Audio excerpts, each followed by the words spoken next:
تو فرمایا ایک ہے ہوا کہ دین کے معاملے میں، مذہب کے معاملے میں وہ اپنے نفس کے رجحانات کی پیروی کرے گا.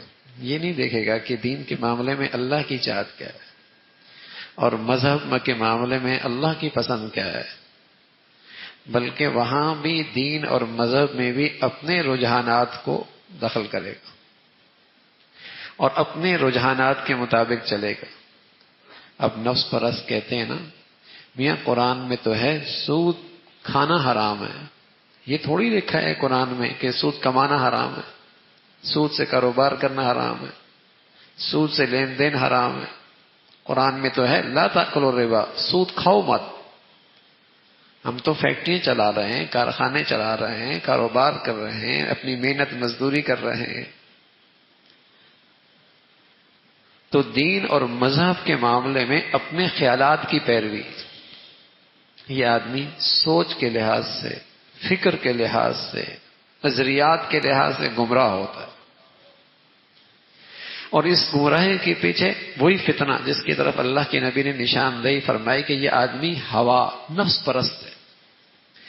جس طرح اس کی نفس کی چاہت پوری ہوگی اتنا ہی مذہب اور اسی انداز کا مذہب اسے قبول ہو.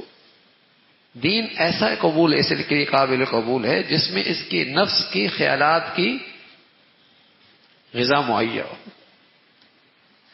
تو اپنے آپ کو نہیں بدلے گا، دین کو بدل دے گا، مذہب کو بدل دے گا، قرآن کو بدل دے گا، حدیث کو بدل دے گا.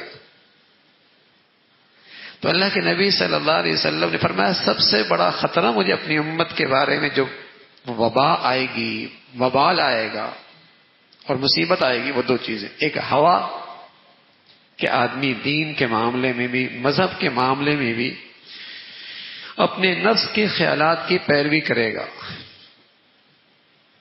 جو اس کا نفس کہے. کتنے لوگ ایسے ہیں، اللہ حفاظت فرمائے، خاص طور پہ اب ہماری یونیورسٹیوں میں اور اسکول کالج میں. یہ تو مشکل ہے کہ ایک بچے کو آپ عیسائی بنا دیں، مسلمان بچے کو. آسان نہیں ہے آپ کے مسلمان معاشرے میں، یا آپ اسے ہندو بنا دیں. لیکن اتنا کچھ وہ کر دیتے ہیں کہ وہ مسلمان بھی نہیں رہنے دیتے.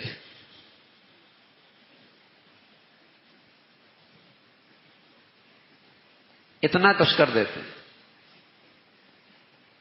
کہ مسلمان نہیں رہنے دیتے. ٹھیک ہے ہندو نہیں بنا، عیسائی نہیں بنا، لیکن مسلمان بھی رہا.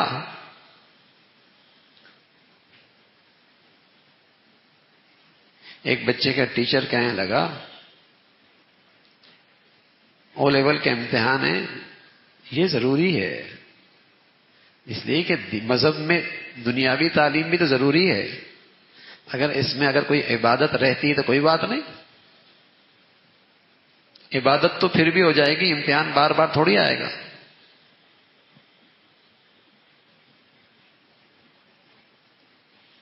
یہ تو سال میں ایک ہی مرتبہ آئے گا، عبادت تم کرتے ہی رہو گے.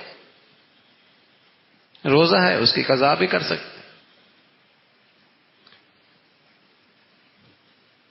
تو ایسے نفس پرست ہیں کہ عیسائی بنائے نہ بنائے، ہندو بنائے نہ بنائے، لیکن مسلمان بھی نہیں رہنے دیتے.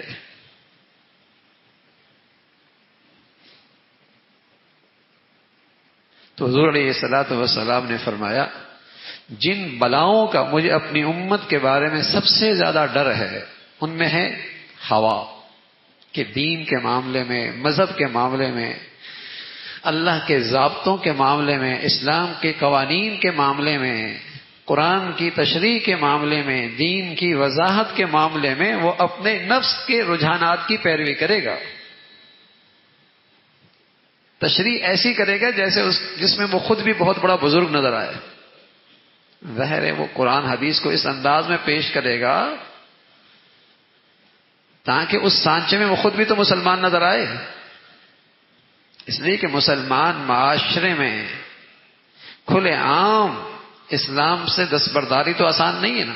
اس لیے کہ مسلمان سوسائٹی سے اس نے مفادات حاصل کرنے، مسلمان سوسائٹی سے اس نے مفادات حاصل کرنے. تو وہ گمراہ کیسے کرے گا؟ دین کی بات کرے گا، مذہب کی بات کرے گا، لیکن اس انداز سے نہیں جس طریقے سے اللہ کے نبی نے بتایا یا جیسے حضرات صحابہ نے کیا، نہ اس میں اپنے خیالات کو بیچ میں لے کے آئے گا. اور چونکہ مجمع اور قوم اور امت کا ایک بڑا حصہ نفس پرست ہے، یہ ہے تحقیق، اس کا نام ہے ریسرچ. دیکھو کیسی اچھی ریسرچ لے کے آیا ہے. یہ ہے نا زمانے کے مطابق بات، یہ ہے زمانے کے مطابق. تو بہت سارے لوگوں کو چونکہ ان کی چاہت کے مطابق ہے وہ ریسرچ اچھی لگے گی کہ اس میں ان کی خواہشات پوری ہو رہی ہیں. ایسا اسلام ہو جس میں شرم و حیا کی بھی ممانعت نہ ہو، موسیقی اور گانے بجانے سے بھی ممانعت نہ ہو، اور اس میں سود خوری سے بھی ممانعت نہ ہو، اور اس میں سٹے بازی کی جتنی شکلیں ہیں وہ بھی حرام نہ ہو. کچھ ایسا اسلام ہو کہ سب چیزوں کی گنجائش بھی اور پھر بھی مسلمان نظر آئے. وہ ایک ساتھی تھا نا، اس نے کہا کہ میرے پشت پہ شیر کی تصویر بناؤ تاکہ میں بہادر لگوں.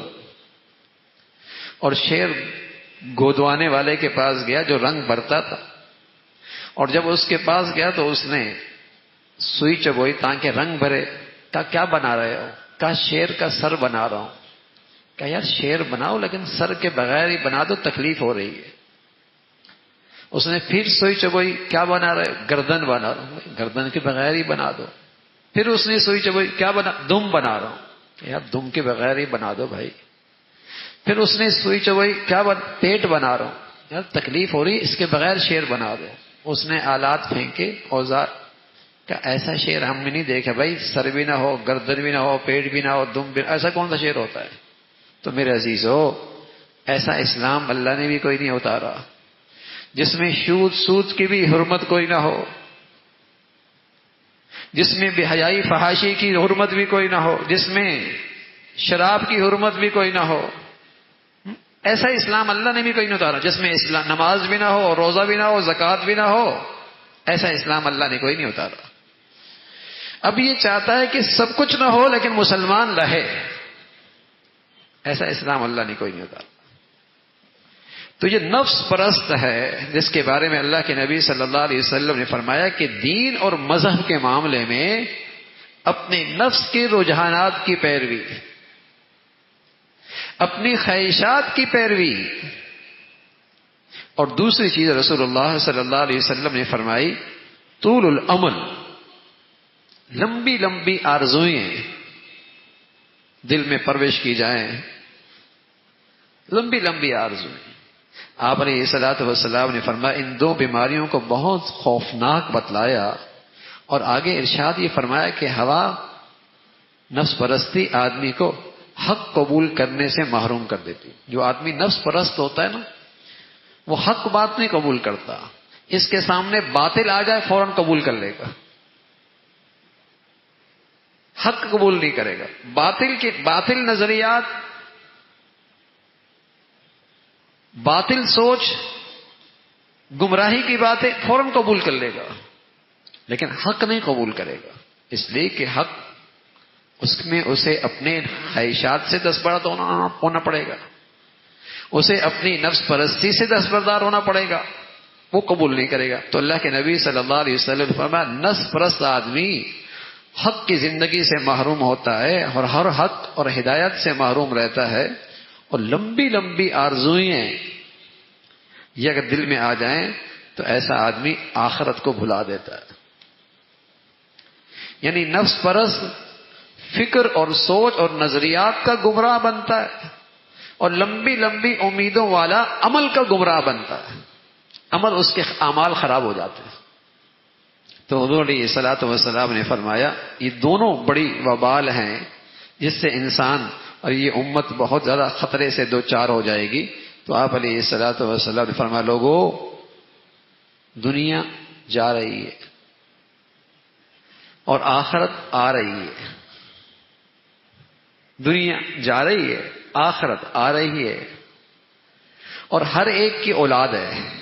کوئی آخرت چاہنے والا ہے، کوئی دنیا چاہنے والا ہے، ہر ایک کے چاہنے والے موجود ہیں.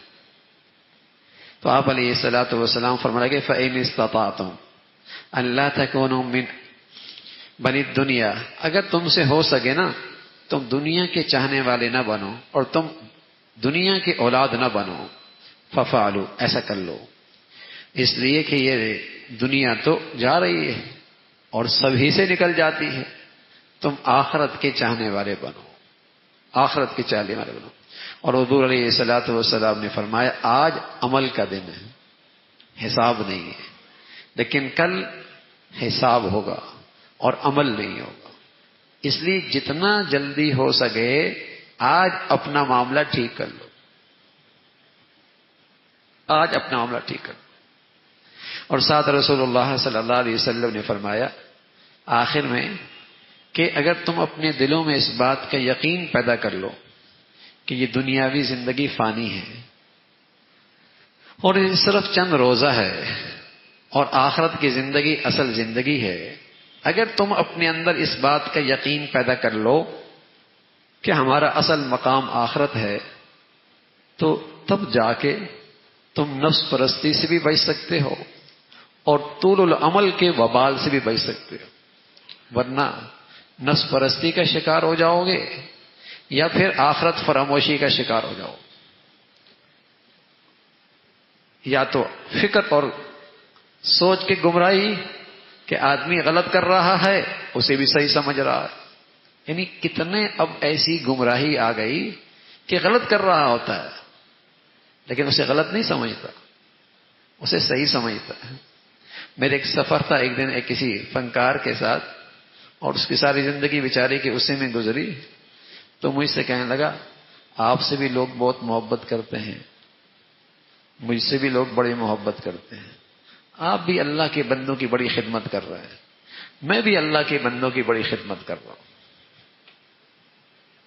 آپ سے بھی اللہ بڑا راضی ہے، مجھ سے بھی اللہ بڑا راضی ہے، اور مجھے بھی اللہ بار بار بیت اللہ بلا لیتا ہے۔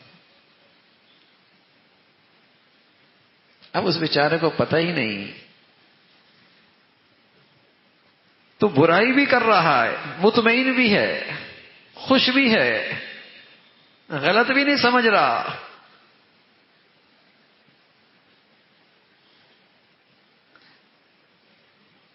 یہ ہے نفس پرستی والی گمراہی کہ ہر ایک نے اپنی ہر برائی کے لیے جائز ہونے کی، اچھائی کی سند لے رکھی ہے، اور انہیں ایسے بہت سارے مل جاتے ہیں جو ان کی اس اچھائی پر حوصلہ افزائی بھی برائی پہ حوصلہ افزائی بھی کر رہے ہوتے ہیں اور مطمئن ہوتے ہیں۔ اب یقین جانیں بہت سارے ڈاکہ مارنے والے بھی اپنے ڈاکے پہ مطمئن ہوتے ہیں، وہ کہتے ہیں ہم تو مال والوں سے لیتے ہیں، غریبوں میں ہم راشن تقسیم کرتے ہیں، اگر تھوڑی بہت غلطی بھی ہو گئی تو ہم تو اس خدمت سے ہمارا کام تو پورا ہو جائے گا، ہم بھی تو خدمت کر رہے ہیں، اور پھر جان کو خطرے میں ڈال کر ڈاکہ مارتے ہیں، کوئی معمولی تھوڑی ہے۔ شراب پینے والا بھی کہہ رہا ہے اس زمانے میں گندگی سے شراب بنتی تھی، اب تو بڑے صاف چیز سے بنتی ہے۔ خنزیر کھانے والا بھی کہتا ہے اس زمانے کے اندر تو خنزیر گندگی کھایا کرتے تھے، اب تو فارموں کے اندر ان کی پرورش ہوتی ہے۔ ہر ایک کے پاس دلیل موجود ہے، اور وہی بات اچھی لگتی ہے جس میں اس کی خواہش پوری ہو رہی ہو، اور پھر اسے اسلام کی تائید بھی مل جائے، کوئی محل مل جائے، ہاں ٹھیک ہے اس کی بھی اجازت ہے، اس کی بھی اجازت ہے۔ اب جو ناچ گانے بیچارے کر رہے ہوتے ہیں زندگی بھر، ہاں وہ بھی کہہ رہے ہیں یہ ہمارا روزگار ہے، کیا کریں، حلال تو کمانا ہی، کہتے ہیں حلال تو کمانا ہی ہے نا، چور ڈاکہ تو نہیں مار رہے نا، اپنی محنت کر رہے ہیں۔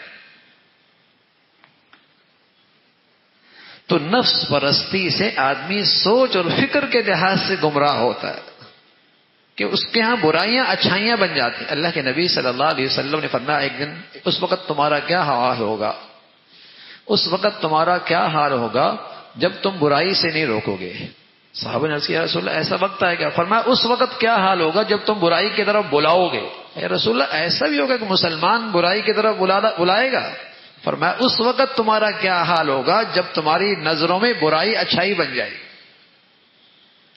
برائی سے نہ روکنا پہلا درجہ ہے، برائی کی طرف بلانا دوسرا درجہ ہے، تیسرا درجہ اس سے خطرناک کہ برائی اچھائی بن جائے۔ اب جب برائی اچھائی بن جائے گی اور پھر آپ اس کو اس برائی سے روکیں گے تو وہ آپ کو کہے گا جاہل، دقیانوس، تاریخ خیال، انتہا پسند، دنیا کے حالات سے بے خبر، اس لیے کہ اس کی نظر میں تو وہ برائی ہے ہی نہیں، وہ تو ترقی کی چیز ہے، وہ تو زمانے کا تقاضا ہے، وہ تو روشن خیالی ہے، تو پھر وہ برائی نہیں رہے گی۔ تو اللہ رب العزت نفس پرستی سے بچائے اور لمبی لمبی آرزوئیں جس سے آدمی آخرت کو بھول بیٹھتا ہے اور اس کے اعمال غلط خراب ہو جاتے ہیں، بدعملی کا شکار ہو جاتا ہے، اس سے بچائے۔ تو رسول اللہ صلی اللہ علیہ وسلم نے فرمایا اس کا حل کیا ہے؟ اس کا حل یہ ہے کہ آدمی اپنے دل کے اندر یہ یقین پیدا کر لے، اس سوچ کو پیدا کر لے کہ یہ دنیا فانی ہے، چند روزہ ہے، جانے والی ہے، رخصت ہونے والی ہے، ہم یہاں سے کوچ کرنے والے ہیں، کسی وقت بھی کوچ کر سکتے ہیں، کسی لمحے بھی یہاں سے روانہ ہو سکتے ہیں۔ یہ اندر یقین بیٹھ جائے، سب سے مؤثر ذریعہ ہے اپنی اصلاح پہ آنے کا، صراط مستقیم پہ آنے کا، ہدایت پہ آنے کا، کہ جب آدمی میں یہ یقین آ جائے کہ کسی لمحے بھی روانہ ہو جاؤں گا، کسی وقت بھی زندگی کا چراغ بجھ سکتا ہے، پانی کا بلبلا ہے کبھی بھی پھٹ سکتا ہے، پانی کا بلبلا ہے کبھی بھی پھٹ سکتا ہے، یہ یقین بیٹھ جائے۔ اس لیے اللہ کے پیغمبر جب لوگوں کی اصلاح اور دلوں کو بدلتے تھے تو ان کی دعوت کا سب سے بڑا موضوع یہی ہوتا تھا، لوگوں دنیا نہیں آخرت، دنیا آخرت کی تیاری کے لیے، دنیا ہاتھ سے جانے والی، آخرت آ رہی ہے، بہت قریب ہے، ہم سب لانچ میں بیٹھے ہیں، کسی وقت فلائٹ آ سکتی ہے، اور کتنے ایسے ہیں جن کے ابا دادا نانا فلائٹ پہ جا چکے ہیں، ہم اس لانچ میں بیٹھے ہیں انتظار میں، کسی وقت بھی آ سکتی ہے فلائٹ۔ اب یہ یقین آ جائے نا، یہ بات اندر بیٹھ جائے تو آدمی نفس پرستی سے بھی نجات پا سکتا ہے، اور آخرت کی اور دنیا کی جو محبت اندر ہے اور آخرت سے غفلت ہے اس سے بھی حفاظت ہو سکتی ہے۔ اللہ ہمیں نصیب فرمائے، اللہ ہمیں نصیب فرمائے۔